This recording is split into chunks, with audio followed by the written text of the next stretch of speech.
Fala Fogão, tá começando mais um Radar Alvinegro, 27 de janeiro, e nessa sexta-feira eu tô aqui pra gente poder trocar uma ideia a respeito do que foi essa partida entre Botafogo e Madureira, vitória por 2-0 do Glorioso sob vaias e aplausos, que garantiu 3 pontos na tabela de classificação e a 5ª colocação. Estamos na beirola do G4, portanto, e com um clássico pela frente. Fluminense e Botafogo no domingo, às 18 horas no Maracanã, se enfrentam e com uma grande novidade, pelo menos por parte do Botafogo. Segundo Luiz Castro, na coletiva pós-jogo ele falou sobre isso, vamos com o time principal, nada de time B no clássico vovô. Também quero destacar aqui uma informação do jornalista Matheus Mandi a respeito do regime centralizado de execuções. Segundo Mandi, as falas do texto estão ecoando entre alguns credores, e um deles, inclusive, teria pedido a execução imediata de todas as dívidas, incluindo aí o RCE, se baseando, inclusive, dando como exemplo as falas do texto. É um tema sensível e preocupante nesse momento, sinceramente. E vou trazer aqui as informações, claro, do Matheus Mandi. Ele escreveu alguns tweets lá, escreveu um fio, na verdade, lá no Twitter, com informações bem relevantes. Quero aproveitar aqui também para destacar falas do Rodrigo Capello. Na verdade, o texto do Rodrigo Capello, escreveu um artigo falando sobre as consequências do Botafogo eventualmente deixar o RCE. Importante o torcedor ficar atento e, obviamente, por dentro dessa situação. Tudo isso eu vou conversar com você aqui nesse vídeo, temos assuntos bem interessantes, logicamente, só que antes de mais nada, fica aquele pedido especial, deixa o seu like, se inscreva no canal, compartilhe esse vídeo nas suas redes sociais, nos seus grupos do WhatsApp, isso ajuda aqui a espalhar a palavra do Fala Fogão, e estamos quase chegando nos 28 mil inscritos. 27.500 está logo ali, então com a sua ajuda a gente vai chegar lá. Se inscreva, ative o sininho para receber todas as notificações. Lembrando que na hora do almoço eu tô aqui para a nossa tradicional resenha da hora do almoço, ali por volta de 1h05, e você também pode acompanhar as nossas resenhas no Spotify, Google Podcast ou então Apple Podcast. Não dá para acompanhar ao vivo aqui no YouTube. Se você quiser acompanhar depois gravado, pode acompanhar, mas também dá para acompanhar através dessas plataformas de podcast. Dito isso, vamos em frente. Primeiro ponto que eu quero abordar aqui, logo de saída, é justamente as informações do jornalista Matheus Mandi. E nesse momento, vale eu trazer aqui na íntegra o fio que ele escreveu lá no Twitter, com todas as informações certinho. Então vou ler aqui para você esse fio do jornalista Matheus Mandi. Tem informações preocupantes aqui, sinceramente. Olha só, a fala de Textor começa a ecoar em alguns credores que estavam no RCE. Um deles se manifestou nos autos pedindo a execução imediata de todas as dívidas inclusas no RCE e usou a entrevista de Textor como exemplo. Para piorar, a parcela do RCE de janeiro, oriunda do faturamento de dezembro, segundo informa o credor, não foi paga. A juíza havia dado prazo até ontem, dia 25. E aí o Matheus Mandi deixou a opinião dele aqui, que eu acho que vale a pena trazer também.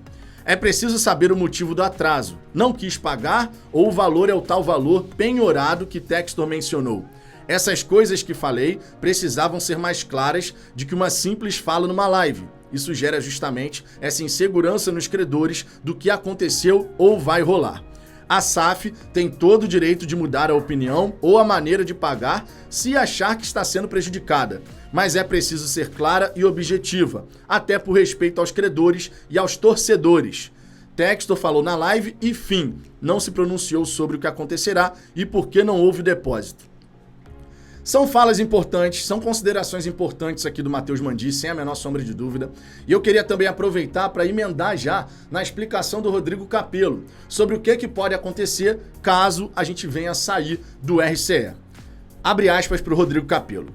Caso o Botafogo saia do RCE, perderá todos os benefícios da sua adesão, sendo os principais a obtenção de descontos e prazos prolongados sobre as dívidas. Sem qualquer acordo vigente, o clube empresa ficaria exposto a execuções, bloqueios e penhoras de todos os credores da Associação Civil, Botafogo, Futebol e Regatas. O caixa seria ameaçado e a própria Associação Botafogo de Futebol e Regatas voltaria a ter de se preocupar com esses velhos problemas.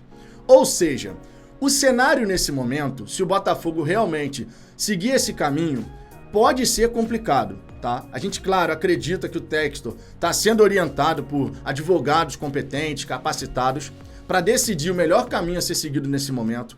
Existem sim alternativas, o regime, por exemplo, de recuperação judicial ou extrajudicial, existem alternativas, por conta da lei da SAF não estar sendo cumprida. As falas do Textor foram muito claras, não acho que ele falou no calor do momento aquilo ali, tá?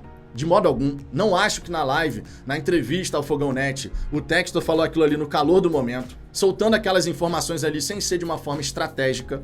Acredito que aquilo ali foi pensado justamente para poder chamar atenção para esse problema. E agora, logicamente, a gente tem que agir. E tem que agir sabendo brigar essa briga, digamos assim.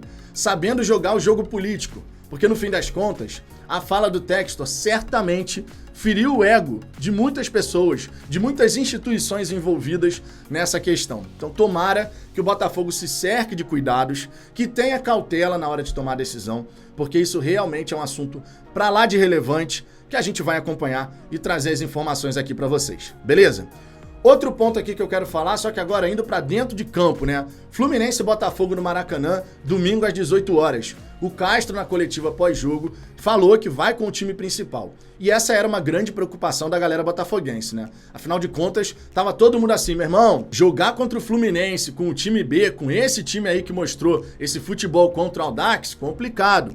E eu tinha dito aqui a minha opinião, tinha dado a minha opinião pra vocês aqui numa das nossas resenhas. Falei o seguinte: eu entendo a lógica por trás da decisão, o que não significa dizer que eu preciso concordar. Ou seja, o que eu quis dizer com isso?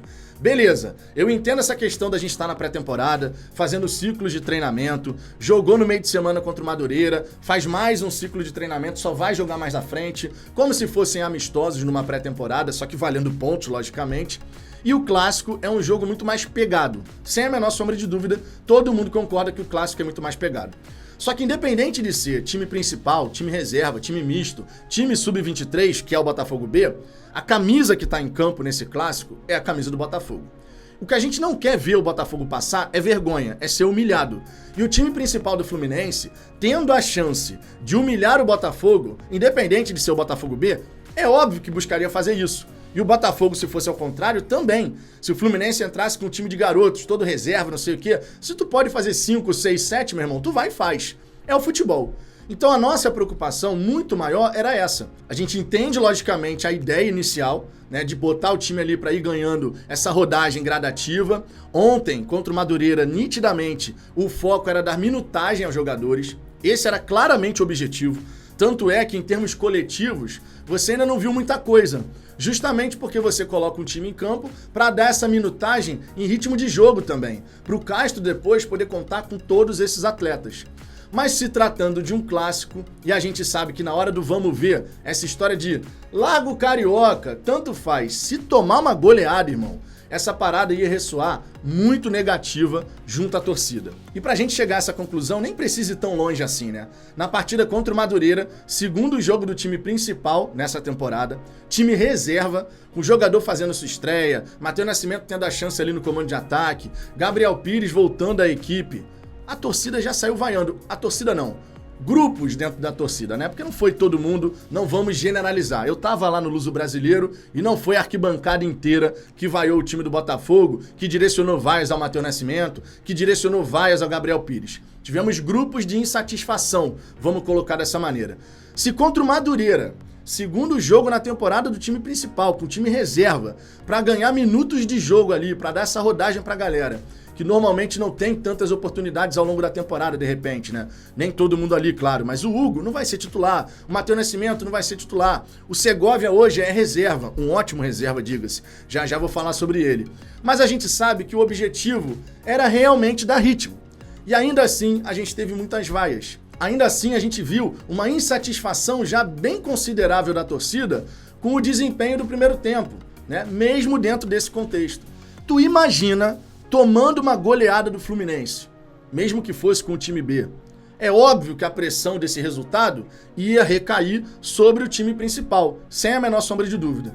Então a decisão do Castro de colocar o time principal no clássico contra o Fluminense, eu entendo que é uma decisão acertada, porque dessa forma, claro, a gente aumenta as nossas possibilidades de vitória, de entrar no G4 do Campeonato Carioca, porque é sempre importante lembrar, Copa do Brasil de 2024, os 4 semifinalistas já garantem vaga na competição. E o Botafogo tem obrigação de ir para a semifinal do Campeonato Carioca. Sinceramente, não dá pra gente encarar de outra forma. Vocês sabem que eu não sou muito de falar em termos de obrigação de conquistar certo resultado. Mas o Campeonato Estadual, é óbvio que o Botafogo tem essa obrigação, né? É diferente de falar aqui uma obrigação de Copa do Brasil, obrigação de Sul-Americana, que são níveis de competição mais elevados, certo? Falando agora a respeito do jogo contra o Madureira, o primeiro ponto que eu queria abordar é justamente essa questão das vaias. Ontem, no pós-jogo aqui do canal, a gente deu uma opinião bem contundente sobre isso. E existe uma razão de ser, tá? O contexto em que a gente está inserido nessa partida contra o Madureira. Eu e Ricardo não temos nada contra, no fim de uma partida ao longo da temporada, a torcida chegar e vaiar. Eu já fiz isso, o Ricardo já fez isso e faz parte do futebol. Mas é sempre interessante a gente observar o contexto, justamente para a gente poder ser razoável na hora de cobrar. Era o momento da gente direcionar uma vaia tão forte, por exemplo, para o Gabriel Pires, a ponto de fazer o jogador, mostrando a sua insatisfação, fazer assim para a torcida? Não era. Até porque, em relação ao Gabriel Pires, por exemplo, já está aparecendo implicância, perseguição mesmo.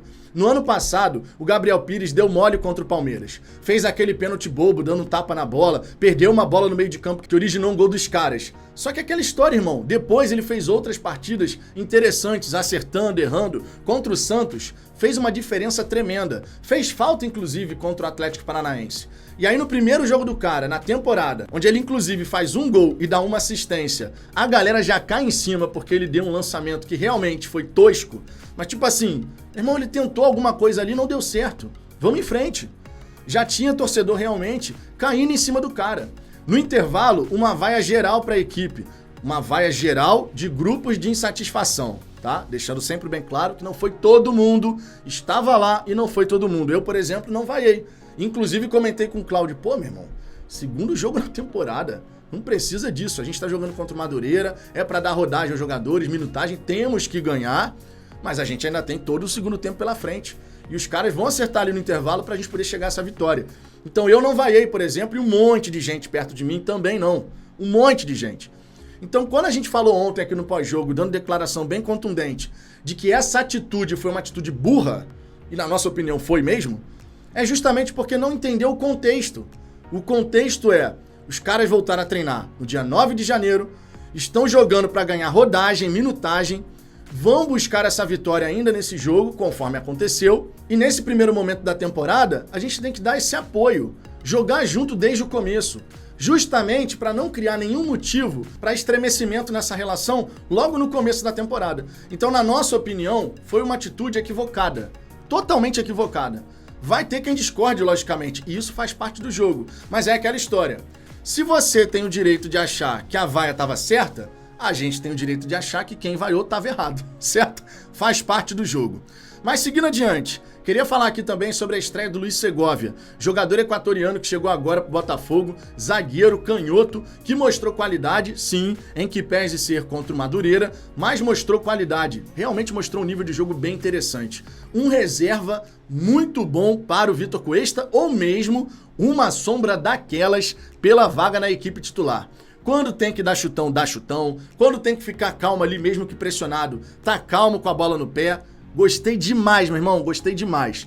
Também vale destacar o gol e a assistência do Gabriel Pires, o gol do Gustavo Sauer, começou a temporada com uma assistência e com um gol também, muito legal para dar confiança ao jogador. E nesse começo de temporada é para isso mesmo que serve esses jogos iniciais do Campeonato Carioca, né? Para você ver os jogadores ganharem ritmo de jogo, confiança, justamente para que nos momentos mais importantes que a gente tem por vir, no Campeonato Carioca inclusive, pensando em clássicos, semifinal, não sei o quê, que a gente possa ter o time preparado, não só o 11 principal, né? O 11 inicial, mas os reservas também. O Luiz Castro tem que ter a capacidade de contar com todos os jogadores. E essa vitória para cima do Madureira foi importante. O retorno da Adrielson à zaga, mostrando aquela segurança de sempre. Adrielson que, por sinal, caiu nas graças da galera, né? E com muito merecimento, obviamente. O Hugo teve a oportunidade de jogar, até que fez um jogo seguro ali, mas a gente sabe que existe uma diferença bem considerável entre o Hugo e Marçal hoje, né? Não tem como falar o contrário. O Matheus Nascimento lá na frente buscou, quase fez o gol dele. O cara tirou a bola em cima da linha, meu irmão.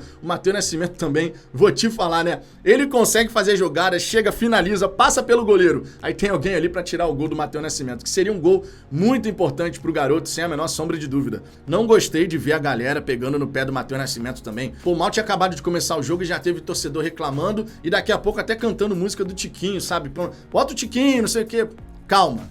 Esse é o grande ponto. Sermos razoáveis na hora de analisar essas partidas iniciais. A gente não precisa deixar de criticar, por exemplo, se o time fizer uma partida horrorosa, mas temos que ser razoáveis para poder avaliar, considerando o contexto de pré-temporada, de primeiras partidas e de jogadores que estão voltando do período de férias, né? Isso, logicamente, tem que ser levado em consideração. Enfim, Fogão, essas são as informações que eu queria compartilhar com você aqui nesse vídeo. Espero que você tenha gostado, tenha curtido. Deixe o seu like, se inscreva no canal e esteja aqui presente na nossa resenha da Hora do Almoço. Fechou? Um grande abraço e até a próxima.